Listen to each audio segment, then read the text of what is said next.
Now, to all those within the sound of my voice, let us go to the Lord in prayer.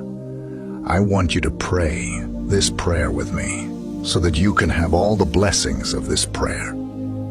Let us pray to our gracious and loving God. Heavenly Father, Almighty God, I come before you with a heart full of praise and adoration. You are the Alpha and Omega, the beginning and the end. Your love knows no bounds, and your faithfulness endures forever. I exalt your holy name, for you alone are worthy of all glory, honor,